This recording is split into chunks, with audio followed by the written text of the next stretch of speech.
Nakaupo ang anak kong si Miguel sa harap ko, may nakakalokong ngiti sa kanyang labi. Siguradong sigurado siya na wala akong matatanggap kahit singkong duling mula sa 1.1 bilyong pisong mana ng kanyang ina. Para sa kanya, isa lang akong matandang mahirap na pwedeng balewalain, wala siyang galang, wala siyang utang na loob. Pero nang basahin ng abogado ang isang solong pangungusap, biglang nagbago ang lahat. Naglaho ang ngiti sa mukha ni Miguel, namutla siya, na parang mayayanig ang mga pader ng opisina sa Makati. Akala niya ay tapos na ako, akala niya panalo na siya, pero hindi niya alam. Ito palang ang simula ng tunay na katarungan. Bago natin ituloy ang kwentong ito, pakipindot muna ang subscribe button sa ibaba. At sabihin niyo sa comments kung saan lugar kayo nakikinig ngayon. Gusto ko kayong makilala. Biyernes ng umaga. Parang alam ng panahon ang bigat na nararamdaman ko sa aking dibdib. Parang nakikiramay ang langit sa pagdadalamhati ng isang matandang lalaking katulad ko. Nakatayo ako sa harap ng maliit na salamin sa aking banyo. Ang banyong ito ay luma na. Ang mga tiles ay may lamat na. Ang gripo ay tumutulo. Tik. Ang tunog ng tubig ay parang orasan na bumibilang sa mga sandali ng aking buhay. Inaayos ko ang aking barong Tagalog. Ito ay isang lumang barong. Medyo naninilaw na ang tela dahil sa tagal ng panahon. 5 taon ko na itong hindi nasusuot. Ang huling beses na suotin ko ito ay noong binyag ng anak ng pamangkin ko. Maluwag na ito sa akin ngayon. Pumayat na ako. Ang katawan ko ay hindi na tulad ng dati. Tinitigan ko ang aking sarili sa salamin. Sino ba itong matandang lalaki na nakatingin pabalik sa akin? Ang buhok ko ay puti na, dati ay itim na itim at makapal. Ngayon ay manipis na at kasing kulay ng abo. Ang mukha ko ay puno ng mga guhit, malalalim na guhit sa noo, sa gilid ng mata, sa pisngi. Kwento ng isang simpleng buhay na pinili ko. Hinawakan ko ang aking pisngi, magaspang ang aking balat. Ito ang kamay at mukha ng isang taong nagtrabaho buong buhay gamit ang lakas ng katawan. Hindi katulad nila. Hindi katulad ng mga tao na makakasalamuha ko mamaya. Bakit mo ako iniwan ng ganito? Bakit kailangan kong harapin ang mundo mo ngayong wala ka na? Natatakot ako. Aaminin ko, natatakot ako. Iniisip ko kung dapat ba akong tumuloy. Pwede naman akong manatili dito sa maliit kong apartment.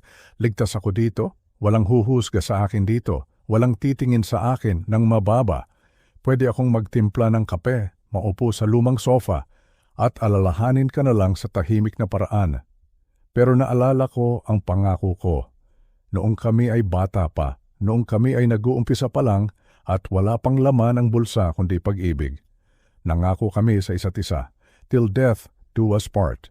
Hanggang sa kamatayan, kahit na naghiwalay kami sa papel, kahit na naghiwalay kami ng bahay, ang pangakong iyon ay nakatatak pa rin sa puso ko. Kailangan kong pumunta.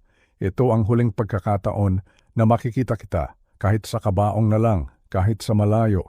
Kinuha ko ang susi ng aking sasakyan, ang aking lumang Toyota Revo. 15 taon na ang sasakyang ito. Maingay na ang makina, may kalawang na sa gilid. Ang aircon ay hindi na gaanong malamig, pero ito ang naging kasama ko sa lahat ng biyahe ko. Paglabas ko ng apartment, narinig ko si Aling Nena, ang kapitbahay ko. Roberto, saan ang lakad natin? Nakabihis tayo ha? Sigaw niya habang nagwawalis ng bakuran. Ngumiti lang ako ng pilit. May pupuntahan lang na kaibigan, Aling Nena. Hindi ko sinabi na pupunta ako sa libing ng bilyonaryang si Isabela Flores. Hindi siya maniniwala. Walang maniniwala na ang matandang si Roberto na laging naka-t-shirt at shorts ay dating asawa ng isa sa pinakamayamang babae sa Pilipinas. Isabela? Brum, ang biyahe mula Quezon City papuntang Makati ay mabagal, matraffic. Pinagpapawisan ako sa loob ng aking barong. Habang papalapit ako sa Makati, nag-iiba ang paligid. Mula sa magulong kalsada, mausok na jeepney at siksikang mga tao. Unti-unting lumalawak ang daan, gumaganda ang mga puno. Tumataas ang mga building. Ito ang teritoryo ni Isabela. Ito ang imperyo na itinayo niya pagkatapos niya akong iwan. Narating ko ang Forbes Park, ang lugar ng mga mayayaman. Hinarang ako ng guard sa gate. "Saan po kayo?" tanong ng guard. "Masungit." "Sa Santuario de San Antonio po." Sa libing ni Mrs. tiningnan ulit ng guard ang sasakyan ko. Parang iniisip niya kung ligaw ba ako o driver lang ako ng kung sino. Sa huli, pinapasok din niya ako. Pero ramdam ko ang pagmamaliit sa tingin niya pagdating ko sa simbahan. Puno na ang parking lot. Nasilaw ako sa kintab ng mga sasakyan. May mga Mercedes-Benz na kulay itim, makikinis. Walang alikabok. May mga BMW. May mga Land Cruiser na parang tangke sa laki. May mga sports car na hindi ko alam ang brand pero alam kong mas mahal pa sa buhay ko. Nag-ikot ako. Naghanap ng mapagpaparadahan. Wala akong makitang pwesto. Ang lahat ng magagandang pwesto ay nakuha na ng mga driver ng mayayaman sa dulo ng parking lot, sa tabi ng pader at basurahan. May maliit na espasyo. Doon ko isiniksik ang aking lumang Toyota sa tabi ng isang makintab na Lexus. Pagbaba ko ng sasakyan, tiningnan ko ang sarili ko sa side mirror, inayos ko ang aking buhok, pinunasan ko ang pawis sa aking noo. Sabi ko sa sarili ko, wala kang ginawang masama, may karapatan kang nandito. Naglakad ako papunta sa kapilya. Ang bawat hakbang ay mabigat. Parang may kadena sa aking mga paa. Amoy ng stargazer lilies, amoy ng puting rosas, ang bango ay masangsang. Halo-halo sa amoy ng mamahaling pabango ng mga tao. Ang lamig sa loob ng kapilya ay tumagos sa buto ko. Napakalakas ng aircon. Ang daming tao. Siguro ay mahigit 200. Karamihan sa mga lalaki ay nakasuit na itim. Ang iba ay nakabarong na gawa sa pinya o juicy. Halatang mga gawa ng sikat na designer. Ang titigas ng kwelyo, ang linis ng pagkakapalansta. Ang mga babae naman ay nakaitim na bestida. May mga suot silang perlas. May mga suot silang diamante na kumikinang kapag tinatamaan ng ilaw ng chandelier. Ang mga bag nila ay Chanel, Louis Vuitton, Hermes. Ang buong lugar ay amoy pera, amoy kapangyarihan, amoy tagumpay. At heto ako, si Roberto, nakalumang barong na naninilaw. Ang sapatos ko ay luma na rin. Medyo gasgas na ang balat sa dulo. Dahan-dahan akong naglakad sa gilid. Ayaw kong makagulo. Ayaw kong mapansin. Gusto ko lang humanap ng isang sulok sa likod kung saan pwede akong maupo at magdasal. Pero sadyang mapaglaro ang tadhana o sadyang mapanghusga ang mga tao. Naramdaman ko ang mga mata nila. Ang mga bulungan ay nagsimula sa unahan at kumapang papunta sa likod. Parang alon sa dagat. Sino yan? Yan ba yung asawa? Yung dating asawa? Yung iniwan niya? Oo, narinig ko ang isang matandang babae na bumulong sa katabi niya. Hindi man lang niya hininaan ang boses niya. Ang kapal ng mukha niyang pumunta dito. Ano bang ginawa niya? Tanong nung katabi. Wala, yun na nga eh. Wala siyang ginawa. Pabigat siya. Siya ang dahilan kung bakit hirap na hirap si Isabela nung nagsisimula ay sa kwento nila. Ako ang kontrabida. Ako ang tamad. Ako ang walang ambag. Hindi nila alam ang mga gabing nagpupuyat ako para alagaan si Miguel habang nagtatrabaho si Isabela. Hindi nila alam na ibinigay ko ang lahat ng ipon ko para sa puhunan ng unang negosyo ni Isabela. Hindi nila alam na ako ang nag-aayos ng sirang ilaw, sirang gripo, sirang bintana ng opisina niya para makatipid siya sa mundo nila. Ang halaga ng tao ay nasusukat sa laki ng bank account. At dahil maliit ang bank, wala akong halaga. Yumuko. Tinitigan ko ang aking mga sapatos. Hayaan mo sila, Roberto. Hayaan mo sila. Nakaupo ako sa pinakadulong upuan. Nakatingin ako sa biglang tumahimik ang buong kapilya. Ang mga bulungan ay namatay. May narinig akong yabag ng sapatos. Tak. May nagsalita, isang boses na pamilyar sa akin, isang boses na narinig ko mula noong unang iyak niya nasa gitna ng aisle. Ang tunog nito ay puno ng lason, puno ng galit, puno ng pandidiri. Nag-angat ako ng tingin. 37 anyos na siya, ang tangkad niya, manasiya sa lolo niya, makinis ang mukha, walang bahid ng dumi o pawis, nakabarong siya na gawa sa pinakamagandang klase ng tela. Ang buhok niya ay ayos na ayos. Nakatingin siya sa akin na parang nakakita siya ng ipis sa gitna ng kanyang magandang sala. Ang mga mata niya ay nanlilisik, hindi dahil sa iyak, kundi dahil sa galit. Anong ginagawa mo dito? Tanong niya. Sapat para marinig ng lahat ng tao sa kapilya. Lahat ng ulo ay lumingon sa akin. 200 pares ng mata. Nakatingin. Hinuhusgahan ako. Tumayo ako ng dahan-dahan. Ang tuhod ko ay nanginginig ng kaunti dahil sa rayuma at kaba, pero pinilit kong tumayo ng tuwid. Nandito ako para magbigay galang para sa nanay mo? Mahina lang ang boses ko, malumanay. Lumapit siya sa akin. Naglakad siya mula sa unahan papunta sa likod. Ang bawat hakbang niya ay puno ng awtoridad. Para siyang hari na naglalakad papunta sa isang alipin na nagkasala. Naaamoy ko ang pabango niya. Wala kang karapatan. Madiin ang bawat salita niya. Ang mukha niya ay halos dumikit na sa mukha ko. Nawala ang karapatan mong magbigay galang noong naghiwalay kayo 15 taon na ang nakakaraan. Miguel, anak, sinubukan kong hawakan ang braso niya. Tinabig niya ang kamay ko, parang nandidiri siya sa hawak ko. Huwag mo akong hawakan, sigaw niya. At huwag mo akong tawaging anak dito. Hindi tayo magkakilala. Ang tatay ko ay namatay na sa isip ko, matagal na. Ang mga salitang iyon, parang sinaksak ako sa dibdib, paulit-ulit. Ang batang ito, ang batang tinuruan kong magbisikleta sa luneta, ang batang binuhat ko sa balikat ko para makita niya ang parade. Ngayon ay tinataboy ako na parang aso. Miguel, ang boses ko ay halos pabulong na. Maraming tao nakakahiya sa nanay mo. Nakakahiya? Tumawa siya ng malakas. Isang tawang walang saya. Ikaw ang nakakahiya. Ang presensya mo dito ang nakakahiya. Humarap siya sa mga tao. Itinulak niya ang sarili niya para maging sentro ng atensyon. Gusto niyang ipahiya ako sa harap ng mundo nila. Tingnan niyo ang lalaking ito, sigaw ni Miguel habang nakaturo sa akin. Ito si Roberto Flores, ang lalaking nagsasabing mahal daw niya ang nanay ko. Naglakad-lakad si Miguel, parang isang abogado sa korte na naglilitis ng kriminal. Nasaan ang pagmamahal noong naghihirap si Mami? Nasaan siya? Ayon, nagtatrabaho bilang simpleng technician, ayaw mag-risk, baka mas maaga pa naging successful ang nanay ko. May mga tao sa paligid na tumatango. Nakikita ko sila, sang-ayon sila kay Miguel. Naniniwala sila sa kwentong iyon.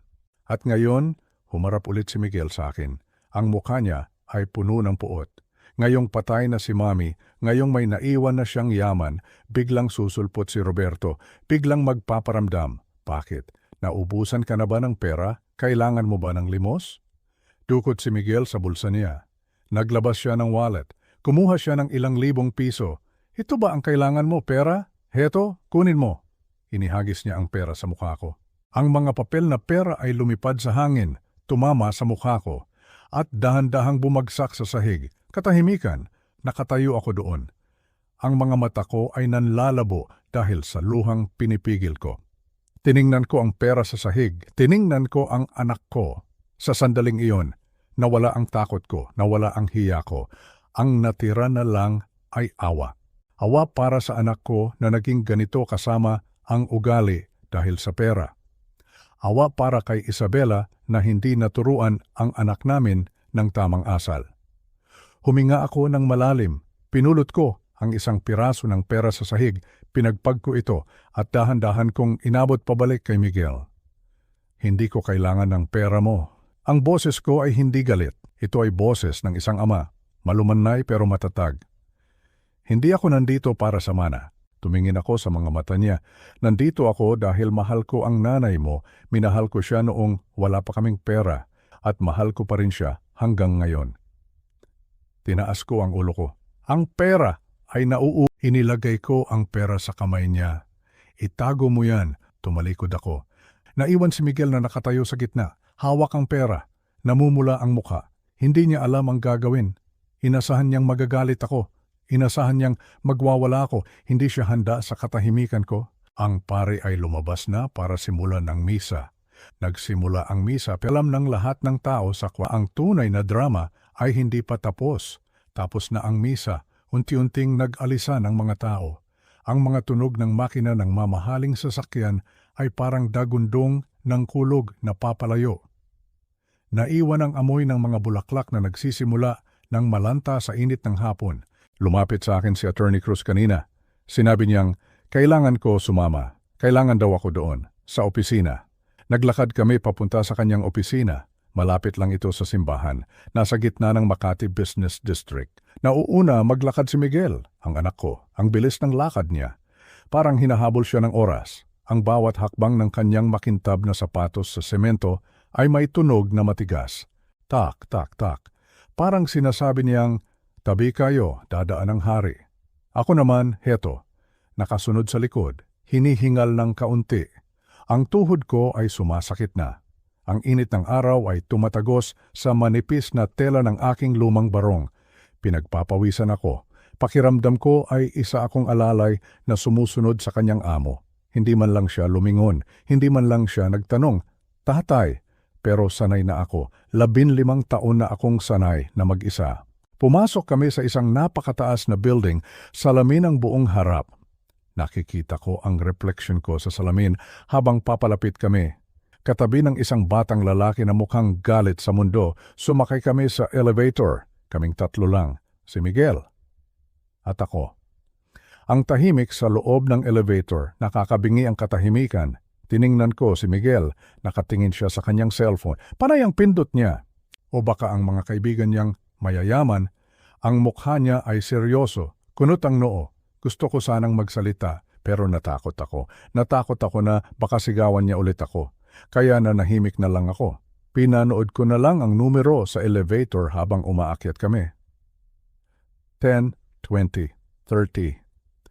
Pagbukas ng pinto, sinalubong kami ng hangin na sobrang lamig. Aircon. Ang opisina ay parang isang museo. Ang sahig ay gawa sa kahoy na makintab. Narayata ito. Ang mga dingding ay puno ng mga sertipiko na naka-frame sa ginto. May mga litrato ni Attorney Cruz kasama ang mga presidente, mga senador at mga kilalang negosyante. Kasama si Isabela. Suot niya ang paborito niyang pulang blazer. Ang ganda niya. Ang tapang ng mukha niya. Parang buhay na buhay siya sa litratong iyon. "Pasok kayo, maupo kayo," sabi ni Attorney Cruz. Ang boses ng abogado ay malalim. May malaking mesa sa gitna, gawa sa mahogany. Ang bigat tingnan sa harap ng mesa. May 2 upuan, malalaking upuan na gawa sa leather. Umupo siya ng padabog. Ipinatong niya ang isang paa sa kabilang tuhod.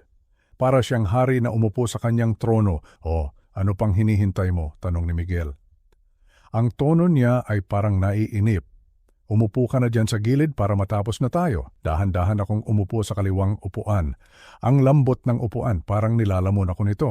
Pakiramdam ko ay lalo akong lumiliit habang si Miguel ay lalong lumalaki.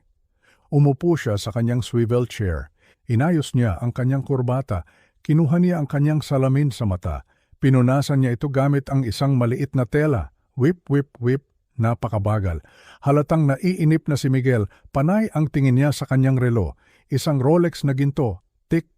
"Attorney," basag ni Miguel sa katahimikan. "Pwede ba nating bilisan? Alam niyo naman na busy ako. Ngayong wala na si Mami. Ako na ang nagpapatakbo ng lahat." Tumingin si Attorney Cruz kay Miguel sa ibabaw ng kanyang salamin. Ang tingin ng abogado ay matalim. "Miguel," sabi ng abogado, "ang pagbabasa ng huling habilin ay isang sagradong bagay. Hindi ito dapat minamadali. Ito ang huling beses na makakausap natin ang nanay mo sa pamamagitan ng kanyang mga salita. Respetuhin natin ang oras na ito." Natigilan si Miguel. Umirap siya pero tumahimik. Binuksan ni Attorney Cruz ang drawer ng kanyang mesa. Kinuha niya ang isang makapal na folder. Kulay asul ang folder. May tatak na confidential sa harap. Ang tunog ng papel habang binubuksan niya ito ay napakalakas sa tahimik na kwarto. "Krrrrk." "Bago tayo magsimula," sabi ni Attorney Cruz. Tumingin siya sa akin tapos kay Miguel. "Gusto ko ulit ipaabot ang pakikiramay ko. Hindi lang kliyente si Isabela, kaibigan ko siya. Ninang siya ng panganay ko. Alam kong mahal na mahal niya kayong dalawa." "Salamat, Attorney," sagot ni Miguel, pero halatang labas sa ilong. "Pero alam naman nating lahat kung sino talaga ang mahal ni Mami, ang kumpanya, ang negosyo. Yun ang tunay na anak niya. Kami ni Dad, kami ay mga accessories lang." Nasaktan ako sa sinabi niya. Ganun ba talaga ang nararamdaman niya? "Maling-mali ka dyan, Miguel." Sabi ko ng mahina, tumingin siya sa akin ng masama. "Huwag ka ngang magsalita. Wala kang alam sa buhay namin noong wala ka. Wala kang alam sa mga gabing umiiyak si Mommy hindi dahil sa lungkot, kundi dahil sa stress sa trabaho. Wala kang alam. Yumuko ako. Tumikhim si Attorney Cruz para putulin ang tensyon. Kinuha niya ang unang pahina ng dokumento. Ito ang last will and testament ni Isabela Santos Flores na isinulat at pinirmahan noong Marso 15, 20. Dumukwang si Miguel. Ang mga mata niya ay biglang nabuhayan, nawala ang inip, napalitan ng kasakiman, handa na siyang tanggapin ang kanyang premyo. Basahin niyo na po, utos ni Miguel. Inayos ni Attorney Cruz ang kanyang salamin. Nagsimula siyang magbasa. Si Isabela Santos Flores, nasa tamang pag-iisip at kalusugan, ay inihahabilin ang aking mga ari-arian sa mga sumusunod. Tumigil sandali ang abogado. Tumingin kay Miguel. Para sa aking minamahal na anak, si Miguel Flores. Napangiti si Miguel. Isang ngiti na abot hanggang tainga. Inayos niya ang kanyang barong. Ipinamamana ko ang aming ancestral home sa Dasmariñas Village. Kasama ang lahat ng kagamitan, sining, painting, antique furniture, at mga alahas na nakatago sa vault sa loob ng bahay. Pumalakpak ng mahina si Miguel. Yes, ang bahay sa Dasma. Alam niyo ba kung magkano ang value ng lupa doon ngayon? Sobrang mahal. At yung mga painting ni Amorsolo sa sala, milyon-milyon din yun. Narinig mo yon? Hindi ako kumibo. Ang bahay na yon, puno ng alaala. Doon lumaki si Miguel. Doon kami nag-away ni Isabela. Doon natapos ang lahat. Kung sa kanya na iyon, mabuti. Wala akong interes sa bahay na puno ng multo ng nakaraan. Mayroon pa, sabi ni Attorney Cruz. Siyempre mayroon pa, sabi ni Miguel. Ano pa ang mga kotse? Bukod sa bahay, pagpapatuloy ng abogado. Ipinamamana ko kay Miguel ang halagang 25 milyong piso, 25 milyon peso. Cash, kukunin mula sa aking personal savings account sa BDO. Ang pensyon ko ay 5,000 piso kada buwan. Kailangan ko mabuhay ng, 4,000 taon para kitain ang pera na iyon. Napakalaking pera. Sobra-sobra na yon para mabuhay ng marangya habang buhay. Tumingin ako kay Miguel. Inaasahan kong matutuwa siya. Inaasahan kong magpapasalamat siya. Pero hindi. Ang kaunti. Kumunot ang noo niya. Teka, attorney, sabi ni Miguel. Ang boses niya ay may halong pagdududa. 25 million? Yun lang? Yun lang? Ulit ng abogado. Miguel, alam ko, depensa ni Miguel. Tumayo siya at naglakad-lakad sa opisina. Pero kumpara sa yaman ni Mommy, barya lang yan. Ang net worth ng nanay ko ay nasaan ang iba. Huminto siya sa harap ng mesa ng abogado ay tungkol sa kumpanya, sa Isabela Group, sa stocks, sa shares. Alam niyo naman na ako ang papalit sa kanya bilang chairman, di ba? Natural lang yon. Ako ang anak. Ako ang nag-MBA sa Amerika. Ako ang nagpatakbo ng marketing department. Tumingin siya sa akin nang may panghahamak. Pasensya ka na, Dad. Ha, pero mukhang wala kang makukuha dito. Ang bahay? Tumawa siya. Isang tawa na walang saya. O baka naman yung mga utang niya ang iniwan sa'yo. Bagay naman sa'yo yun eh. Sanay ka naman sa hirap. Ang sakit magsalita ng anak ko. Parang hindi ko siya pinalaki. Miguel, saway ni Attorney Cruz, maupo ka? Bakit ba? Inis na tanong ni Miguel. May kondisyon ang pamana sa iyo, sabi ng abogado. Kondisyon? Anong kondisyon? Ang bahay at ang 25 million paliwanag ng abogado habang tinatanggal ulit ang salamin niya ay mapapasayo lamang kung mananatili kang nagtatrabaho sa Isabela Group sa loob ng 2 taon bilang Vice President of Marketing. Ang posisyon mo ngayon. Ano? Sigaw ni Miguel. Vice President? Bakit VP lang? At dagdag ng abogado. Mabebenta? Sinong magbebenta? Pula na ang mukha ni Miguel. Ako ang may-ari, hindi ko ibebenta ang pinaghirapan ni Mommy. Sino bang may karapatang magbenta ng kumpanya kundi ako? Biglang tumahimik si Attorney Cruz. Isinara niya ang folder na binabasa niya kanina. Kumuha siya ng isa pang folder. Ang kilos niya ay dahan-dahan. Sinasadya niyang pabagalin ang oras. Nakatingin si Miguel sa pulang folder na parang gutom na aso na nakatingin sa buto. Ayan na ba? Tanong ni Miguel. Ayan na ba ang tungkol sa shares? Sa ownership? Sige na, attorney, basahin mo na. Ibigay mo na sa akin ang kumpanya para makaalis na ako dito. Amoy luma na kasi dito eh. Tumingin siya sa akin. Amoy matanda. Tumingin siya kay Miguel ng may awa. Tapos tumingin siya sa akin. Ang tingin niya sa akin ay kakaiba. May halong respeto? May halong paghanga? Mr. Roberto Flores? Tawag niya sa akin. Nagulat ako. Po? Bakit po? Makinig kayong mabuti, sabi ng abogado. Dahil ang susunod na babasahin ko ay ang pinakamahalagang bahagi ng huling habilin ni Isabela. Ang bahaging magpapabago ng buhay ninyong dalawa magpakailanman. Pumilis ang tibok ng puso ko. Doug! Doug! Doug! Doug! Bakit ako kinakabahan? Wala naman akong inaasahan kahit ano. Tatanggapin ko kahit wala. Tatanggapin ko. Pero ang tingin ni Attorney Cruz, parang sinasabi niyang, maghanda ako. Maghanda ako sa isang bagyo. Tumingin ako kay Miguel. Nakangisi pa rin siya. Kampante. Sigurado sa sarili. Hindi niya alam na ang lupa na tinatayuan niya ay malapit ng gumuho. Basahin mo na, hamon ni Miguel. At pinuksan ni Attorney Cruz ang pulang folder. Pinuksan ni Attorney Cruz ang pulang folder. Ang tunog ng paglipat ng papel ay parang kulog sa loob ng tahimik na kwarto. Krrk. Nakatutok ang mata ni Miguel sa papel. Ang mga mata niya ay gutom. Uhaw. Parang isang taong naglakad sa disyerto ng ilang araw at nakakita ng tubig. Ako naman, nakaupo lang ako, tahimik. Ang mga kamay ko ay magkakuyom sa aking kandungan. Pinapawisan ng mga palad ko kahit na sobrang lamig ng aircon. Hindi ko alam kung bakit kinakabahan ako. Wala naman akong hinihintay. Wala naman akong dapat asahan. Pero ang tingin ni Attorney Cruz sa akin kanina, yung tingin na puno ng kahulugan, hindi ko maalis sa isip ko. Inayos ng abogado ang kanyang salamin. Huminga siya ng malalim. Tungkol sa natitirang assets ni Mrs. Isabela Flores. Panimula niya, ang boses niya ay seryoso. Formal. Kabilang dito ang kanyang personal investment portfolio, ang kanyang mga stocks sa ibang kumpanya, ang kanyang mga lupain sa Tagaytay at Palawan, at higit sa lahat, ang kanyang controlling interest sa Isabela Group of Companies. Napangisi si Miguel. Inayos niya ang kwelyo ng kanyang barong. Okay, good, sabi ni Miguel. Lahat yan, sige, basahin mo na ang pangalan ko. Hindi tumingin si Attorney Cruz kay Miguel. Nakatutok ang mata niya sa papel. Sa aking dating asawa, basa ng abogado.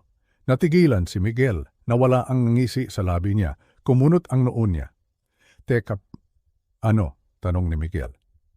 Bakit nabanggit ang dating asawa? Baka sinasabi lang dyan na wala siyang makukuha? Nagpatuloy ang abogado. Hindi niya pinansin ang singit ni Miguel. Mas nilakasan niya ang boses niya. Mas naging madiin ang bawat salita. Sa aking dating asawa, na si Roberto Flores, narinig ko ang pangalan ko, Roberto Flores. Bakit? Bakit nasa diwa ng huling habili ng pangalan ko? Ipinamamana ko ang kabuuang halaga na 1 bilyon, 800 milyong piso, 1.8 billion pesos. Isang nakakabinging katahimikan. Wala akong narinig kundi ang ugong sa aking tainga. Tainga! 1 bilyon? 800 milyon? Tama ba ang narinig ko o nananaginip lang ako? O baka nabibingi na ako dahil sa tanda? Tumingin ako sa paligid. Ang antik na orasan sa dingding ay tumigil yata sa pagtakbo. Ang alikabok sa hangin ay tumigil sa paglipad. Sinubukan kong magsalita, pero walang lumabas na boses. Tuyong-tuyo ang lalamunan ko. At bukod pa rito, patuloy ni Attorney Cruz, tila ba hindi siya naghulog ng bomba sa gitna ng kwarto. Inililipat ko kay Roberto Flores ang 65%, 65% ng pagmamay-ari ng Isabela Group of Companies. Kasama na ang lahat ng subsidiary nito, lahat ng equipment, lahat ng real estate properties, at ang kapangyarihan bilang bagong chairman of the board. Napatulala ako, nakabuka ang bibig ko.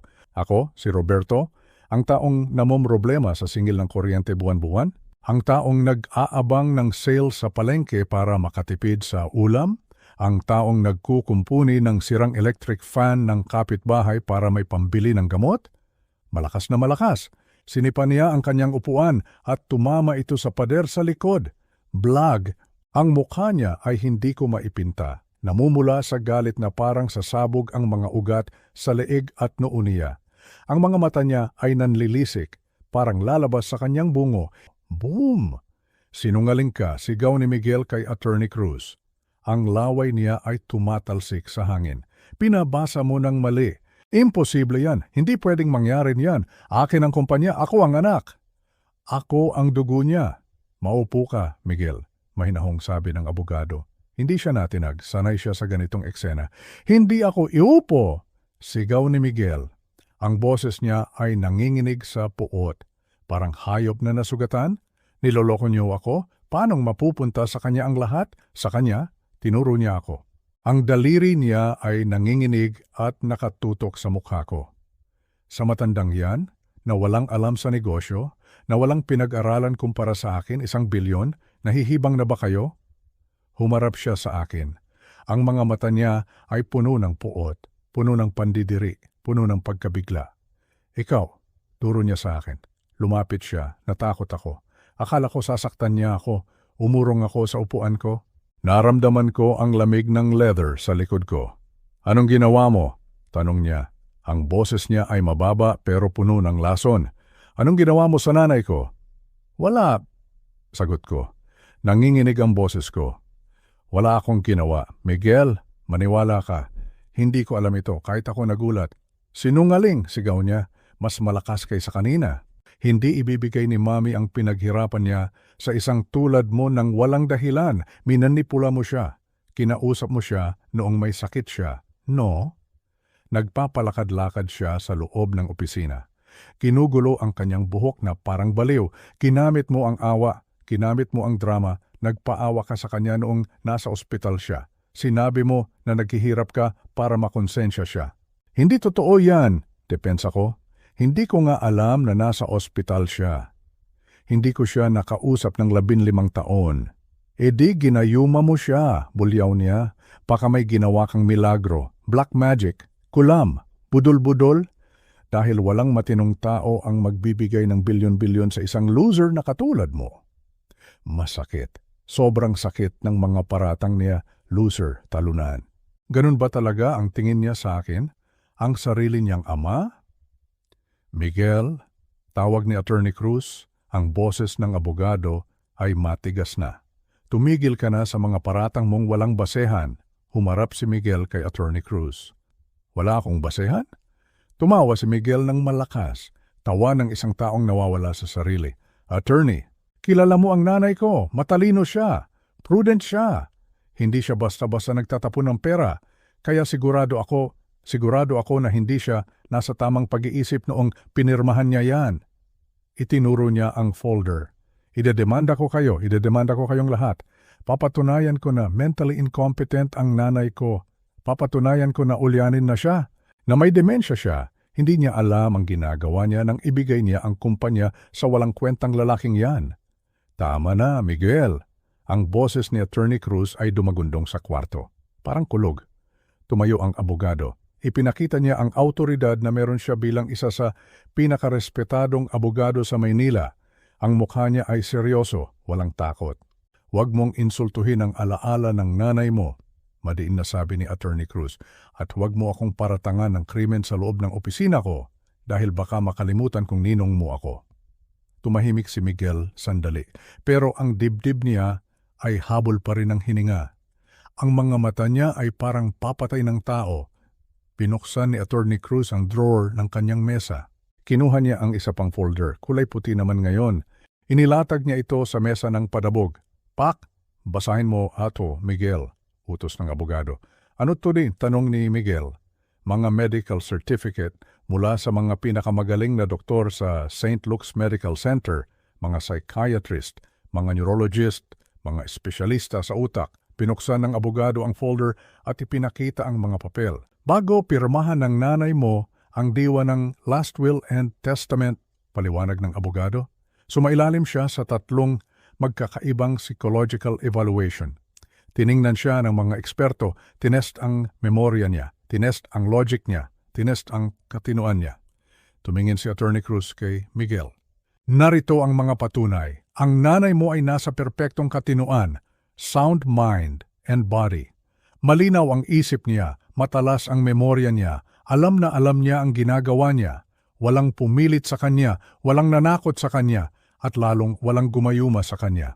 Nanginginig ang mga kamay niya habang binabasa ang mga ito.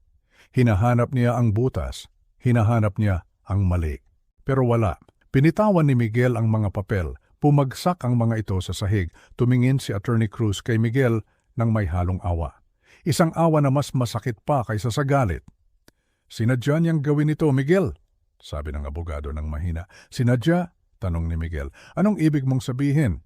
"Sinadya niyang sumailalim sa mga test na ito dahil alam niyang gagawin mo ito. Alam niyang magwawala ka," patuloy ng abogado. "Alam niyang sasabihin mong luko-luko siya. Alam niyang kukwestiyonin mo ang desisyon niya. Kilalang kilala ka ng nanay mo, Miguel. Alam niya ang ugali mo, kaya siniguro niya na walang butas ang diwa ng last will and testament niya para wala kang magawa." Napaupo si Miguel. Ang galit sa mukha niya ay unti-unting napapalitan ng ibang emosyon. Bakit? Bulong ni Miguel. Ang boses niya ay parang batang iniwan ng magulang. Bakit niya gagawin ito sa akin? Anak niya ako. Ako ang dugo at laman niya. Tumingin siya sa akin, kundi inggit at sakit. Ang sakit ng isang batang pakiramdam ay itinakwil ng sariling ina para sa ibang tao. "Dad," tawag niya sa akin, "sabihin mo nga sa akin, ako na nagpakahirap para sa kumpanya. Ako na sumunod sa lahat ng gusto niya. Nag-aral ako ng business. Nagsuot ako ng magagandang damit. Nakipag-socialize ako sa mga taong ayaw ko naman kausap. Tapos, wala akong maisagot dahil kahit ako, hindi ko rin alam ang sagot. Bakit, Isabela? Bakit mo ito ginawa? Bakit mo ako ginawang bilyonaryo at ang anak natin ay binigyan mo lang ng barya kumpara sa nakuha ko? Bakit mo kami pinag-aaway ng ganito?" Tumingin ako kay Attorney Cruz. Naghahanap ako ng sagot sa mukha niya. "Mr. Flores," tawag sa akin ni Attorney Cruz. "Miguel." Kinuha ng abogado ang isang sobre mula sa kanyang bag. Isang sobreng kulay cream, magandang papel, may gold lining sa gilid. At nang buksan niya ito, naamoy ko ulit ang paboritong pabango ni Isabela, sampagita. Ang amoy na iyon ay nagdala sa akin pabalik sa nakaraan, noong kami ay masaya pa, noong kami ay simple pa. May iniwang personal na sulat si Mrs. Flores, sabi ni Attorney Cruz. Isang sulat na nagpapaliwanag ng lahat, isang huling mensahe para sa inyong dalawa. Tumingin ako sa abogado. Ang mga kamay ko ay nanginginig. "Basahin niyo po," sabi ko.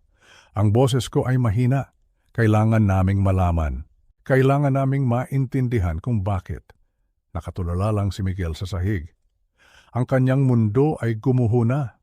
Ang kanyang pangarap na maging hari ng imperyo ay nawala sa isang iglap at napunta sa taong pinakakinasusuklaman niya, ang kanyang ama. Ang katahimikan sa kwarto ay bumalik, pero ngayon, ito ay katahimikan ng paghihintay.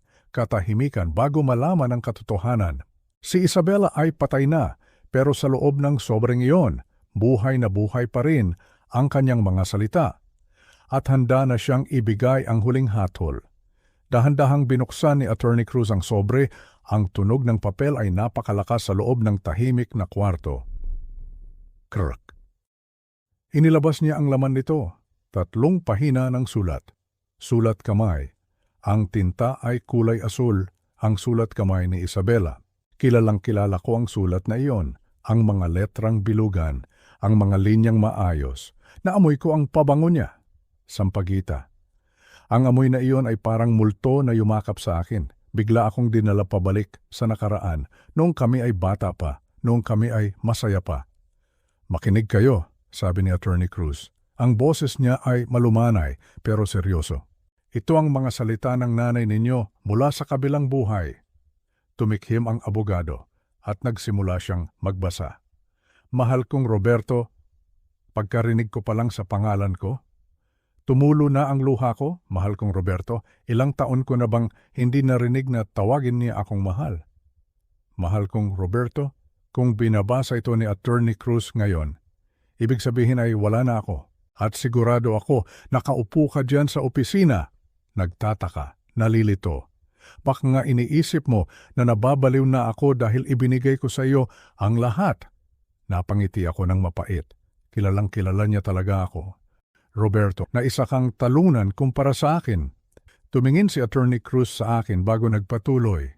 Sa ating dalawa, Roberto, punot ang noo ni Miguel ay puno ng pagtataka. Ako, nagkaroon ako ng bilyon-bilyong piso. Nagkaroon ako ng mga building na wala ko ang pinakamahalagang bagay. Tumigil sandali ang abogado para huminga. Ang bigat ng mga salita ay dumagan sa puso naming lahat. Nung nagkasakit ako, nung mag-isa ako sa malaking bahay na ito, doon ko na-realize, ang pera ay papel lang. Ang kumpanya ay bato at semento lang. Hindi ako kayang yakapin ng pera kapag malungkot ako. Hindi ako kayang alagaan ng mga building kapag may sakit ako. Ikaw, natili kang marangal. Iyan ang yaman na hindi kayang bilhin ng pera ko. Ang iyong dangal. Umiyak ako. Hinayaan kong tumulo ang luha ko sa loob ng 15 taon. Pakiramdam ko ay isa akong basura. Pakiramdam ko ay wala akong kwenta dahil wala akong pera. Pero ngayon, ang babaeng minahal ko ay sinasabing ako ang tunay na mayaman. Kaya sa iyo ko ibinigay ang kumpanya. Pagkatapos, bumaling ang tingin ni Attorney Cruz kay Miguel. At para sa iyo, Miguel, basa ng abogado, nag-angat ko hiho. Alam kong galit na galit ka ngayon. Alam kong pakiramdam mo ay trinaydor kita. Pero maniwala ka, ginawa ko ito dahil mahal kita. Umiling si Miguel. Paano? Paano naging pagmamahal to? Bulong niya. Nagpatuloy ang abogado. Anak, yumuko si Miguel. Ang katotohanan ay parang sampal sa kanyang mukha. Nakita ko kung paano mo tratuhin ang tatay mo. Nakita ko ang kawalan mo ng respeto, ang kawalan mo ng utang na loob, at natakot ako, Miguel. Natakot ako na kapag ibinigay ko sa iyo ang lahat ng yaman ko, lalo kang magiging halimaw, lalo kang maliligaw ng landas. Hindi ka pa handa, Miguel. Hindi ka pa handang humawak ng kapangyarihan dahil hindi mo pa alam ang halaga ng paghihirap. Ang akala mo, ang tagumpay ay minamana. Hindi, anak. Ang tagumpay ay pinaghihirapan. Ang bahay at ang 25 million peso ay sapat na para magsimula ka. Pero ang imperyo, ang kumpanya, hindi mo iyon makukuha hanggat hindi mo natututunan ang leksyon ng pagpapakumbaba. Matuto kang magtrabaho sa ilalim ng tatay mo. Matuto kang rumespeto sa kanya. Dahil siya ang mayaman sa bagay na wala ka, ang kabutihan. Patawarin mo ako, tinupi ni Attorney Cruz ang sulat. Ibinalik niya ito sa sobre. Tahimik. Nakasandal siya sa upuan. Nakatakip ang mga palad sa mukha ay umaalog. Umiiyak siya. Hindi na ito iyak ng batang nagmamaktol.